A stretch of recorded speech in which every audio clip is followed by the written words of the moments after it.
Hola Patreons, ¿cómo están? Espero que muy bien. Bueno, yo paso por acá por el muro de Patreon para dejarles un video más sobre un tema que me han estado pidiendo mucho. He mencionado un par de veces en nuestras actividades, en el seminario y demás, el tema de la propuesta de Melanie Klein y la idea de sus posiciones, ¿no?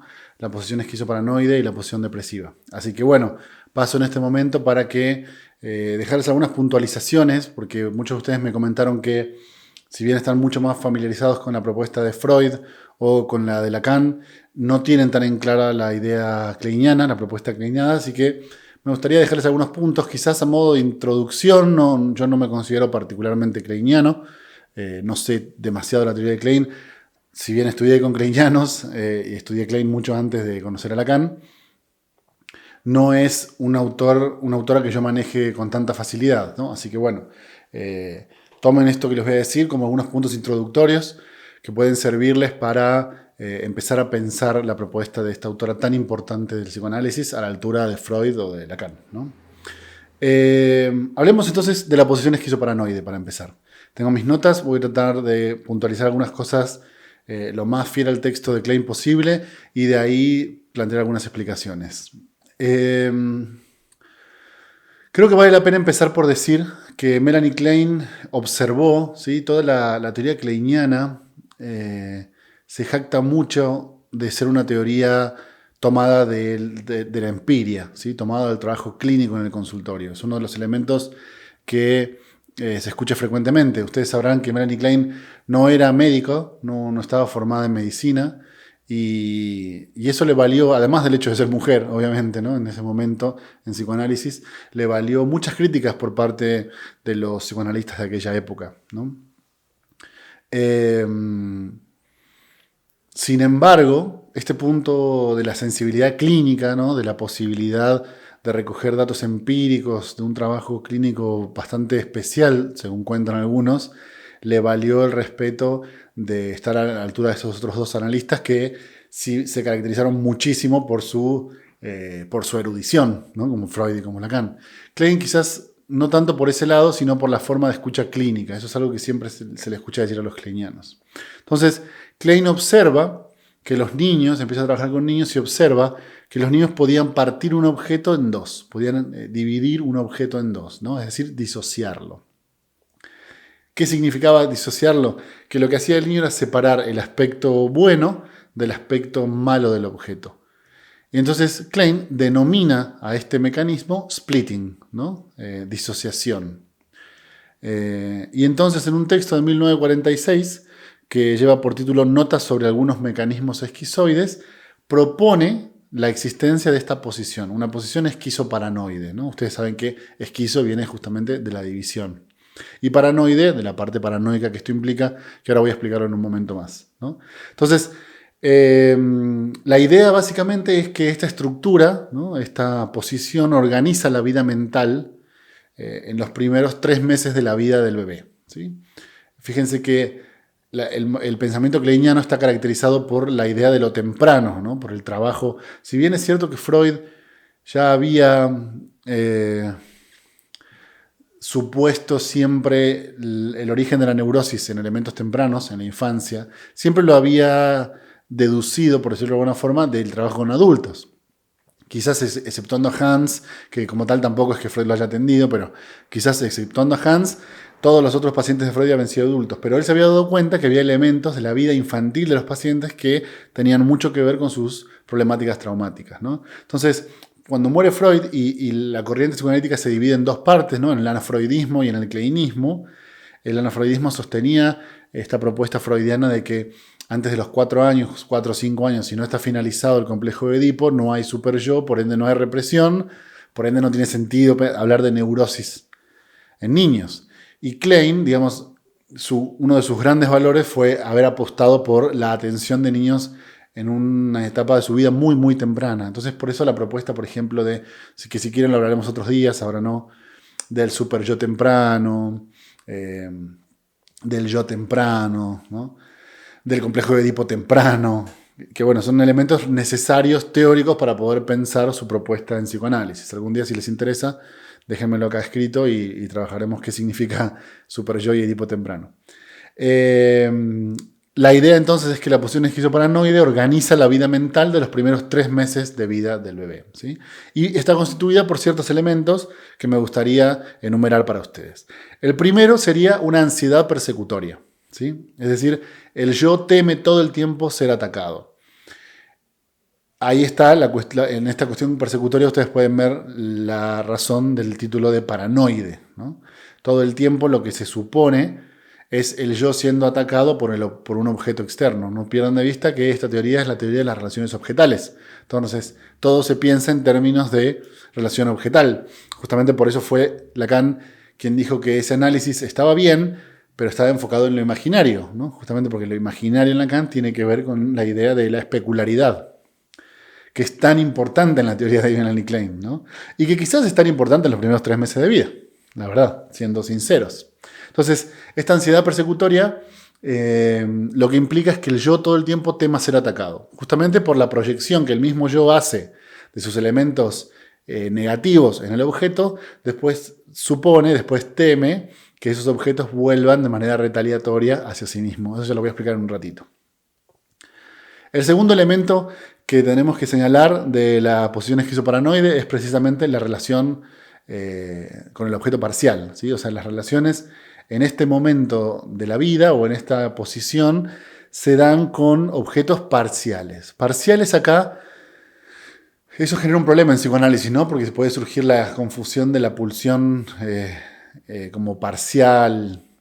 Acá yo creo que deberíamos pensarlo de una forma distinta. Me parece que objeto parcial acá significa, estrictamente hablando, un objeto, como decíamos hace un momento, disociado, ¿no? O sea, que la relación se da con un objeto parcializado. Es decir, por un lado tenemos la relación del yo con un pecho idealizado, ¿no? Un pecho que hace todo bien, que alimenta, que da cosas buenas, que da amor, que da cariño, versus un pecho persecutorio, ¿no? Que no alimenta, que frustra, que persigue, que castiga, que elimina y que esencialmente tiene la intención de matar, ¿no? Ese es el miedo, esa es la clave de la ansiedad persecutoria en este momento del desarrollo de la posición esquizoparanoide, ¿no? Son ansiedades de desintegración.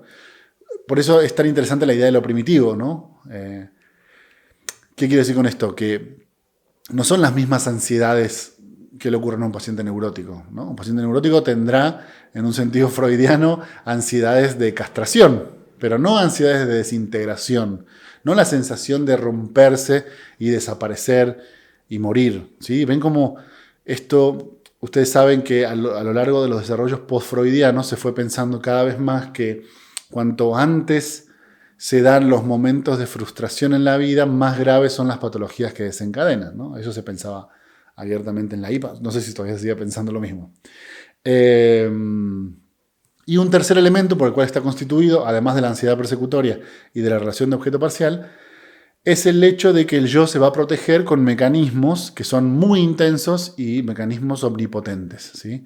Mecanismos defensivos, podríamos llamarlos, propios de esta posición esquizoparanoide. ¿Como cuáles? La disociación, la identificación proyectiva, la introyección y la negación. Quizás los mencione más adelante, no sé si los voy a mencionar dentro de esta exposición, pero digamos, ustedes ya tienen que tener en claro que mecanismos como la disociación, la identificación proyectiva, la introyección y la negación son mecanismos bastante intensos y bastante omnipotentes, ¿sí? ¿Por qué? Porque justamente estos mecanismos defensivos intensos y extremos justamente hacen referencia al tipo de ansiedad que están tratando de defender, ¿entienden? Por ejemplo, si la represión es un mecanismo para operar con la ansiedad de castración, frente a ansiedades más primitivas como estas, de desintegración, de desaparición, de eliminación, de ser devorado, los mecanismos defensivos también se vuelven muchísimo más intensos y muchos más extremos. Entonces, en realidad, ella consideró, Melanie Klein, tanto a esta ansiedad primitiva y a estos mecanismos defensivos de naturaleza claramente psicóticos, ¿no? Ella lo establece en esa forma. Es decir, son mecanismos que ella considera de naturaleza claramente psicótica. Y la ansiedad persecutoria es lo que les explicaba hace un ratito. Es decir, el yo la experimenta como una amenaza constante de fuerzas que todo el tiempo están tratando de atacarlo fuerzas que todo el tiempo tratan de atacar a ese yo, ¿sí? Ahora, ¿qué es lo interesante de esto? Digamos, cuando uno piensa en oposición, por ejemplo, la teoría kleiniana, en oposición a la teoría de Freud, da la sensación de que hay un paso de desarrollo más. Quizás no el salto de Lacan, ¿no? Pero sí, que me refiero a la existencia del otro, el mundo simbólico. Pero sí la posibilidad de pensar la interrelación entre el yo y el objeto, cosa que en Freud no está del todo esclarecida, digamos. Uno puede pensar en Freud a veces o uno a veces tiene la sensación en Freud, que la relación del yo con el mundo en Freud es una relación solipsista. Es decir, que de alguna forma el yo se relaciona con objetos fantasiados por sí mismo, ¿no? Como si hubiese una imposibilidad de la fantasía de atravesar y conectarnos realmente con otros objetos externos. A veces da esa sensación en Freud. Y en Klein ya se ve el paso a la importancia del objeto, ¿no? Es decir, ya no únicamente el objeto como una introyección fantasiada dentro de mi mente, sino también la existencia de un objeto externo que puede, por ejemplo, frustrar, ¿no? O puede, por ejemplo, dar cosas buenas. Entonces, estas ansiedades, tan primitivas y tan persecutorias, tienen un origen interno que podría ser quizás el punto más difícil de explicar y más criticable de toda la obra de Melanie Klein, que es la idea de la pulsión de muerte, ¿no? De forma innata dentro del individuo, y otro externo, que es, por ejemplo, el parto, experiencias traumáticas, frustraciones posteriores, ¿no? Incluso a veces también podríamos pensar la relación con los objetos, o sea, cómo fue la madre, cómo contuvo o no contuvo la madre, qué posibilidades de contención brindó al bebé y demás. La idea central, y por eso les decía que es uno de los puntos quizás más criticables, este de la pulsión de muerte, es que la pulsión de muerte, que sería como una especie de elemento innato, ya en Freud es bastante criticable esta idea, ¿no? Pero bueno, Klein la desarrolla a un punto muchísimo más importante todavía, la idea de la desmezcla de pulsiones de Freud. La pulsión de muerte, que es intrínseca al bebé, digamos que es innata la cantidad, ¿sí? Todo esto es problemático, ¿no? Por la idea de cantidad energética y demás, pero bueno, la cantidad de pulsión de muerte va a ser proyectada, digamos, para no mantenerla dentro de sí mismo.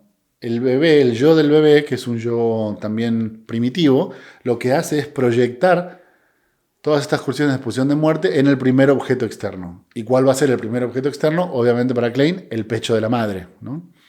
Entonces se genera esta disociación que decíamos recién, entre un pecho bueno y un pecho malo. En este punto digo que es difícil de explicar y además es sumamente criticable porque es un elemento central de la teoría kleiniana. Es decir, Klein va a dar mucha importancia a la agresión dentro del psiquismo temprano. ¿Cuál es la función que va a tener la agresión dentro del desarrollo psíquico del bebé? ¿Sí? ¿Por qué? Porque para Klein la agresión, que en realidad es un efecto de la pulsión de muerte innata, se va a expresar en dos tipos de fantasías dentro del bebé. Una, las fantasías orales sádicas, que son básicamente devorar el pecho y devorar el cuerpo materno, y fantasías anales sádicas, ¿no? Que son atacar el cuerpo con excrementos, ¿sí? El hecho de las heces como misiles, que se ve tan claramente en el caso Dick, por ejemplo, que es un caso bastante conocido de la teoría kleiniana, y que el propio Lacan hace un comentario también al respecto. Entonces, recapitulando, la agresión, que es el efecto de la pulsión de muerte innata en el organismo, todo esto entrecomillado, produce dos tipos de fantasías. Fantasías orales sádicas, que sería devorar el pecho y devorar a la madre y morder, todo lo que sea morder, destruir, rasgar, ¿no? Toda la cuestión oral. Y anales sádicas, toda la cuestión del excremento, ¿no? O sea, con la caca y con el pis atacar, utilizar, esto sí está bien planteado en la obra freudiana, por ejemplo, ¿no? Utilizar las heces como un modo de control, ¿no? Como un modo de controlar al objeto. Porque no pierdan de vista, como bien dice Lacan, en realidad la clave de la etapa anal es que la demanda por el control del esfínter es una demanda del otro. Entonces es el primer momento donde el niño puede empezar a plantear una revancha frente a la demanda, ¿no? O sea, decir, me cago acá porque no te voy a hacer caso, ¿sí? Y no voy a hacer donde vos querés que haga, voy a hacer donde yo quiera hacer.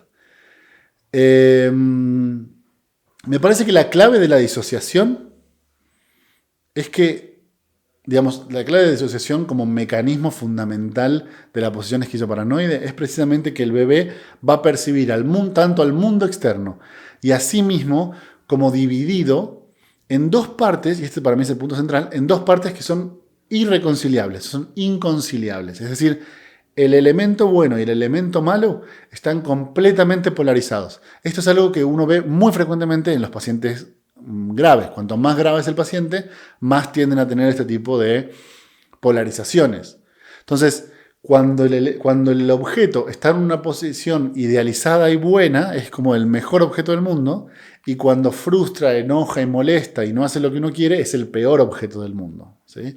Entonces, son claramente dos posiciones separadas. Ahora, eso sucede también en el bebé, ¿sí? O sea, esta disociación será propia del mundo externo y también será propia del bebé en tanto tal. La idea de Klein, que si bien ustedes saben que ella se analizó con Abraham, entonces en realidad es una seguidora de Abraham, y Abraham ya había subdividido las etapas psicosexuales de Freud, supongo que esto ya lo saben.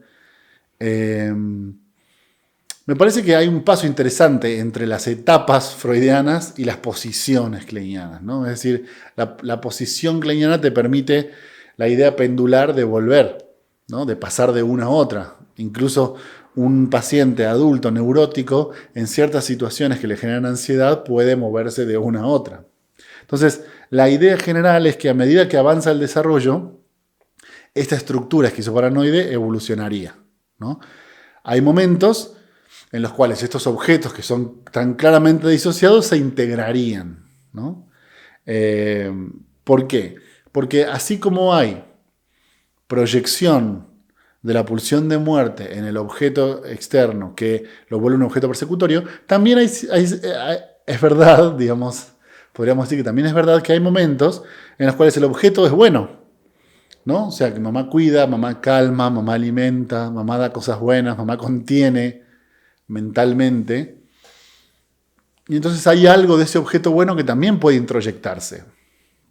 Lo interesante es que la introyección del objeto bueno fortalece al yo, a ese yo que es tan primitivo y que también está tan incidido, y le permite de alguna forma tolerar la ansiedad sin tener que proyectarla. ¿Entienden?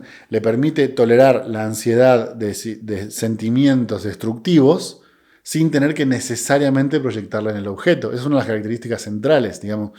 Otra cosa que ustedes van a encontrar de diferencia entre un paciente más grave y un paciente menos grave es que el paciente menos grave puede tolerar estas ansiedades persecutorias cuando las tiene adentro, cuando él mismo tiene fantasías de destrucción, ¿sí?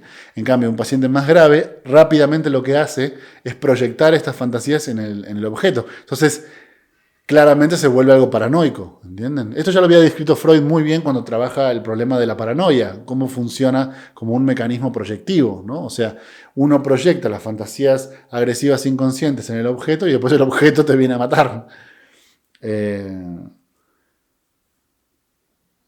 Entonces, la idea es que estos aspectos ya pertenecerían un poco más a la posición depresiva,